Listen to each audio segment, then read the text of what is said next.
want to take photos of you. Stay fish up to the edge of the grass. Okay, thank you. Up to the edge of this grass. Honestly, she's just as likely to get you back there as she is there, so you can't come closer. Oh, she's beautiful. Wow.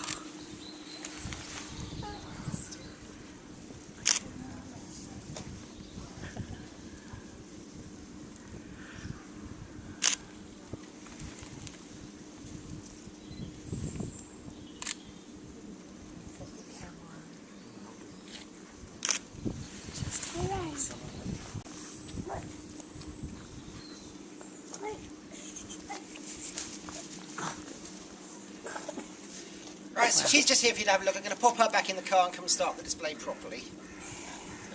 You can make a big gap there because she will take a swing at you if she can. Because people start looking at him and they all go, oh, it's an owl, isn't it sweet? Because people have this really silly, sloppy image of owls. Now, if you look at the feet on this sweet little owl, in the wild, this sweet little owl will take foxes, it'll take small deer. Here's the reason there's no dogs at the falconry display, because if you brought your dog out here anything up to the size of a Labrador, he would kill it for you. It's like we're trying to focus on children these days, it's less upsetting. They're very fond of their dogs. He has the strength in those feet. If he sat on your head and squeezed, he would be able to penetrate your skull. If this bird had a brain, he would be dangerous. Now, luckily for all of us, he's an owl. Now, contrary to common belief, owls don't do intelligence. It is completely beyond their abilities. Those of you who may have been brought up on stories of wise old owls, I'm afraid someone lied to you.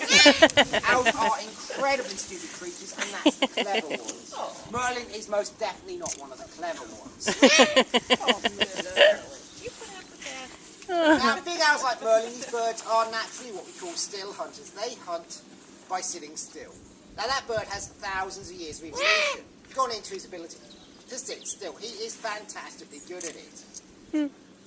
In the wild, on a really hyperactive day, he's going to spend less than 5 minutes a day flying. On a bad day, he's not going to bother moving at all. Now, when I'm working with birds of prey, I like to show people the real thing. I like to show a bird of prey that behaves like a bird of prey. I don't expect my birds to do twee little tricks to keep people happy. So, if Merlin decides he doesn't want to move from that wall for the whole of his display, you will actually be getting the most genuine, authentic display of natural big owl behaviour that you could ever wish to see. And if it sounds like I'm making excuses for him, I am. I have absolutely hundreds. Merlin is a legend throughout Devon for the flying display that he doesn't quite do. So, the way he hunts, he sits in his tree, watching and waits. Now, hopefully you see as he gets going, he's not a very fast bird. Big owls like Merlin, they've only really got 2 speeds. He's got stop, and sometimes when he's in a really big mood, he can just about stretch himself as far as go. Now, go's not really that much faster than stop. It's only about 20 miles an hour. He's not designed for what we call high-speed pursuit chases. So, if he's sat in a tree and a rabbit runs past, he's not likely to chase it. Now, if he does, he has 2 problems. His first one is the obvious one, which is just catching up with it. But catching up with something is only the start of the problem. Because once he's caught up with it, he has to catch hold of it. And this is where it starts to get complicated. And being an owl, he's not good at complicated. The problem being, birds like Merlin are what we call one-hit birds. He's designed to have one go at something and one go only. Now, when he's paying attention, one manoeuvre can actually be frighteningly agile. Wow. Which is great if it works, but if I make it a bit more complicated this time and chuck his food into the bush behind him, you get a very different reaction. You'll get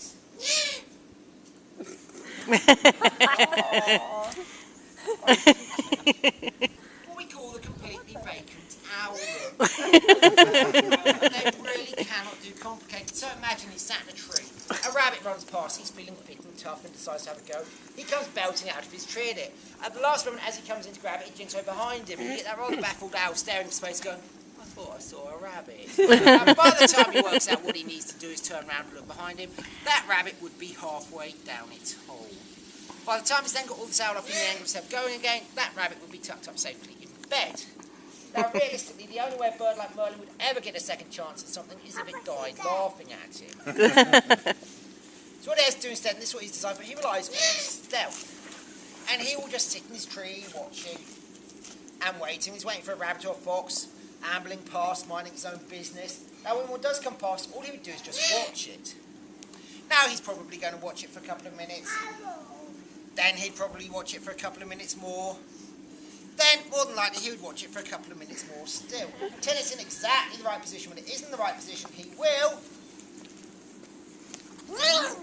just drop on it. It's under your foot.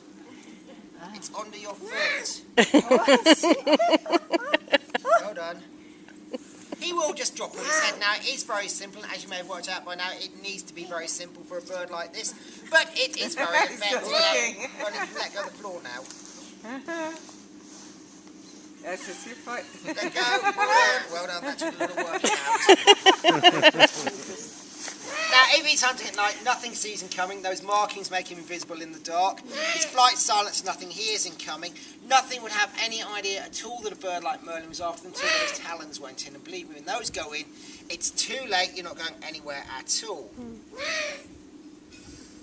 Now, you may have noticed while he's been ambling around, not doing very much, he's got quite a lot to say for himself. It's ongoing squawking noise.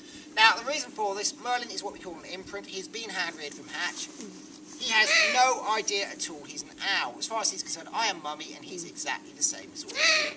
He's really got no idea at all he's anything different. Now, before anyone starts thinking, oh, that's really sweet, please be aware that cannibalism is very common in the owl world. It doesn't put you in a very comfortable position with it.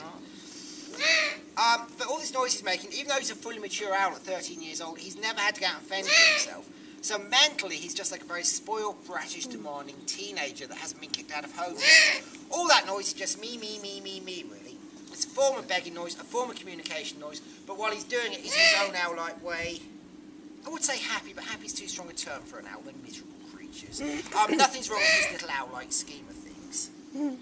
Except you haven't fed him in 3 minutes. Sorry? Except you haven't fed him in 3 minutes. Oh, we had a large supper last night. Give him a mouse.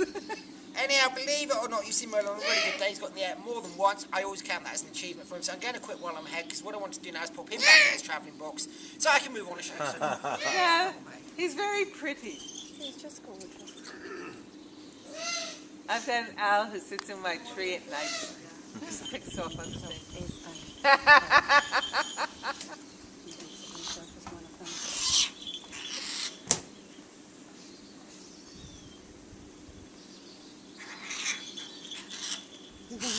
Oh, you're noisy this morning.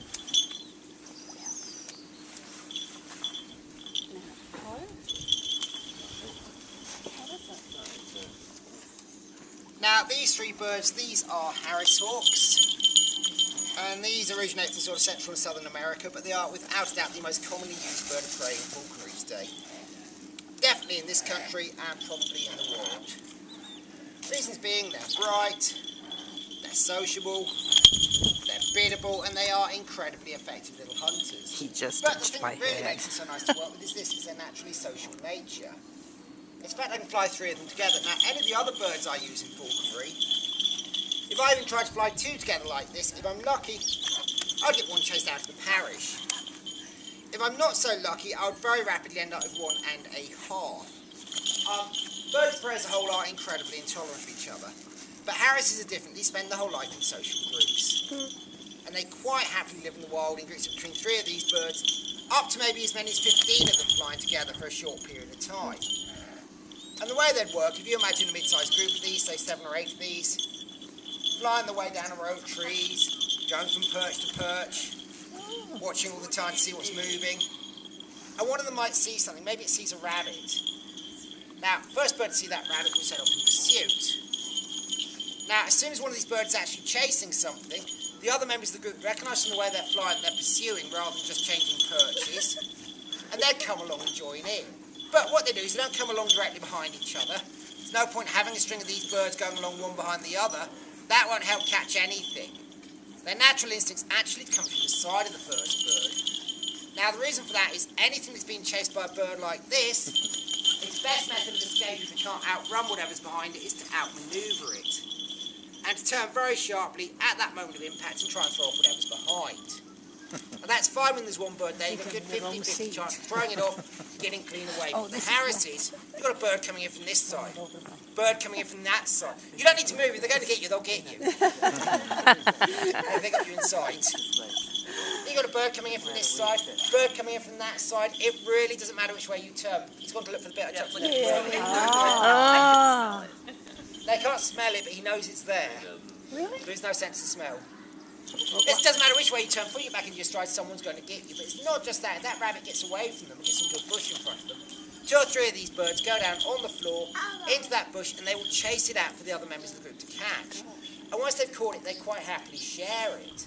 Now, it's that natural sense of cooperation that makes the Harris Hawk such a lovely bird to work with. Once they're trained, they really like to be with their falconer. Now, I keep 4 of these at home. To exercise them all, I can just head for a walk together. Now, it's just like taking the dogs for walks, that the birds are so much better behaved. Where's JC's up there. up where? I'll send a bird up there, scary. Yeah, send a bird. He's going to send a bird after you. All right.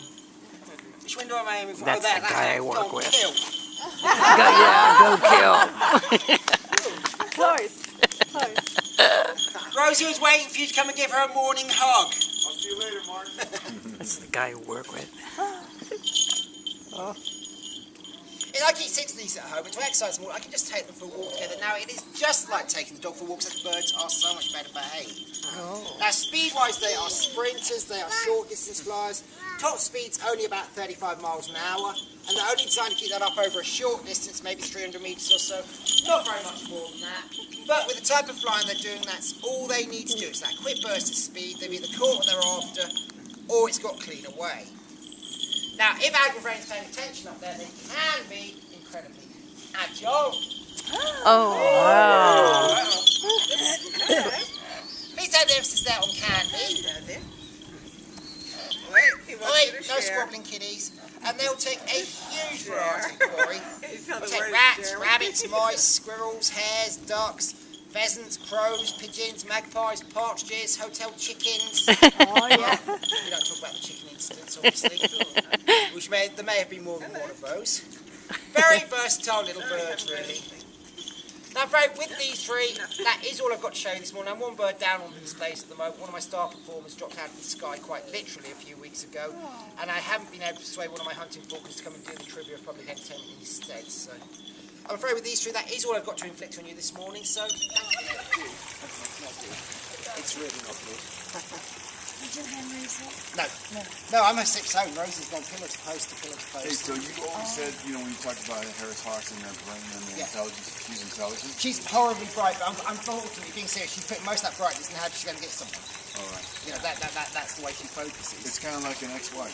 It's just like Where an you put the ex-wife. focus. Yes. Very, she works just like the ex-wife. Apart from her focus on how she's going to get one of you. Oh, forgive me.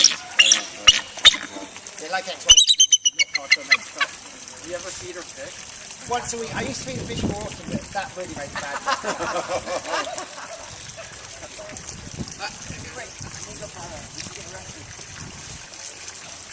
got a whole collection, you've all got locked up. I don't usually do this, but this is some of the people I'm traveling with and I work with. Other people are there, so Yeah, she does. I had my ears taken. lovely group of people. I can't believe that. Yeah. Well past. Earplug in that ear. Seriously. You can get a little bit closer. Look, I used to be married, so I'm used to this stuff going on and on and on and on all day, every day.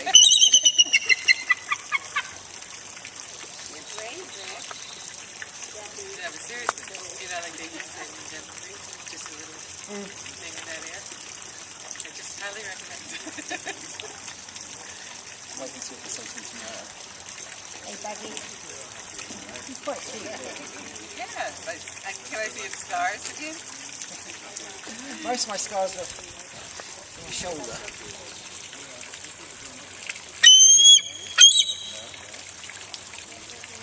Thank you so much. Thanks, Mark. That's okay. Well, have a safe We're journey. very grateful. Thanks so much. Thank Okay. you. You gave us a lot of joy. And you all survived, which is always a bonus. Bye, It's always a plus. We survived. Goodbye, Mark. Bye. And goodbye, sweetheart. Goodbye, Boovie Castle. I shall return with my crew.